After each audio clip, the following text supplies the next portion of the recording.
Hi, this is Yingo talking about the contest of Ace Larry that I want to do.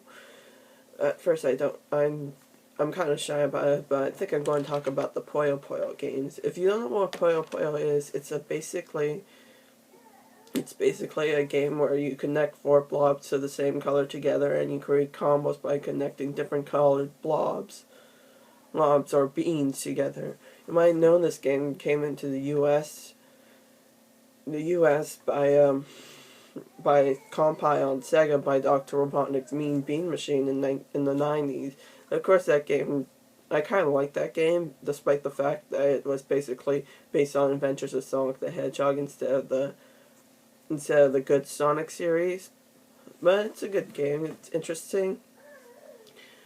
It's interesting. It's wild. It's interesting. It's wild, and it's very fun to play. I'm also hoping that if someone could get the translations of Puyo Puyo Tetris to come here, which is kind of awkward because Ubisoft is going to be bringing Tetris to the systems on the PS4 and the Xbox One, so it is a good game. So to start off, we have Puyo Puyo Fever. Puyo Puyo Fever starts off with the Amity, Rafini going on a quest to find a quartz wand, only to find out that the last boss is Poppy. Now, at the end of the game, you find out that Poppy is actually Mrs. Accord's puppet. Just cute. It's a cute little thing that they did. It's cute. The same thing's better. There's two modes and whatever, and also there's so many things that they did, like putting the Puyos together. Fever mode is basically when you have extreme combination of Puyos, which makes you send more Puyo garbage to your users, but other than that, it's okay. I mean, it's okay game. Like, this is the first game that they did, so. And they also did a sequel, which featured Sig and my favorite Lammers. They also did a sequel of this game, which is pretty interesting, because the sequel is continuing onward, and then they continued onward to continue. Okay, interesting because they continue this game with featuring new characters and such, and basically they had to deal with the Strange Clug, which was from the original Link Clug that took the book of his own, studied his magic from his book, and he became the main enemy. And followed that, there was Puyo Puyo 15th Anniversary, which features all the characters from features most characters from the Puyo Puyo Fever series, and some characters from the beginning series of Puyo Puyo, which were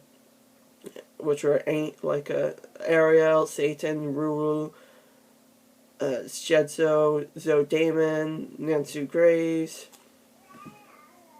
It's a good series, and also it's a good series, and they're easy to, it's a good series. They continue onward for whatever.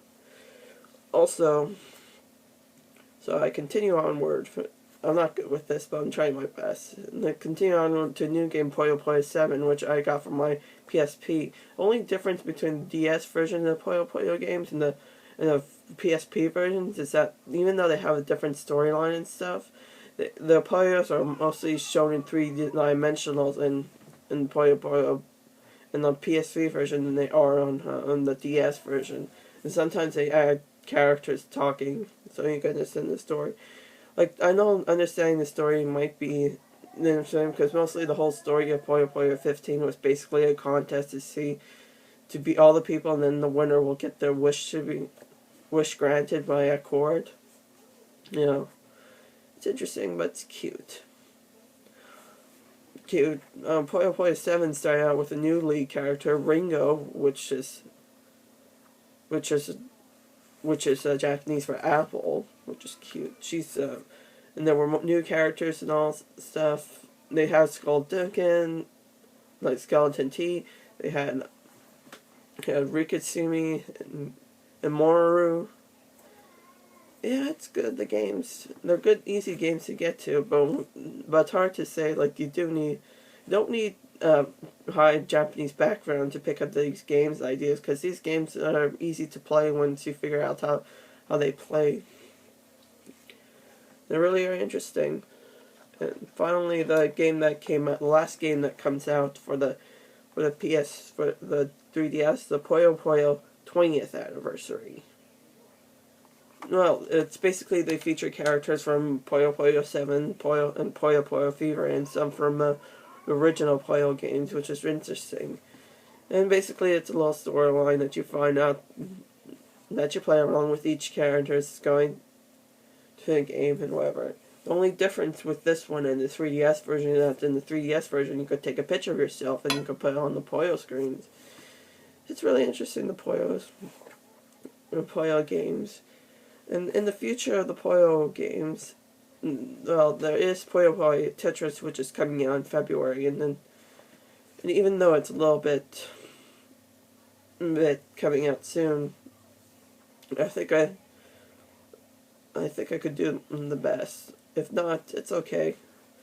Until it's okay, like it's coming out in February, but it's also like there's a big fan base for Puyo Puyo in Japan, but there's not a lot of it in the US. Hopefully this video could show you that maybe these games are interesting for you.